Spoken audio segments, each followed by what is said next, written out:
ጓደኝነት ስትመሰርቱ ደስታን አትጠብቁ። ሰው በየትኛውም ትዳር ስትመሰርቱ ደስታን አትጠብቁ። ማለት ደስታን አፍስበታለሁ ያላችሁት ሰውዬ የሐዘን ምንጫችሁ ይሆናል።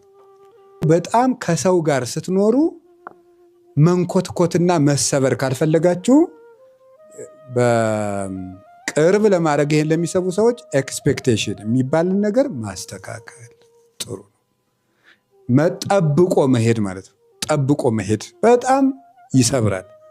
ተዘጋጅቶ መሄድ የሚገባ ማንም ሰው ነው በሉ። እስቲ አንድ ጊዜ በሉ፣ ሰው ነው በሉ። ምን አላችሁኝ? ሰው ምንድን ነው? አፈር ምን ይላል? ይንሸራተታል። ስለዚህ እስቲ አፈርን በውሃ እንጠበው፣ ምን ይሆናል? እየነጻ ነው? እያደፈን የሚሄድ ጭቃ እየሆነ ነው የሚሄደው።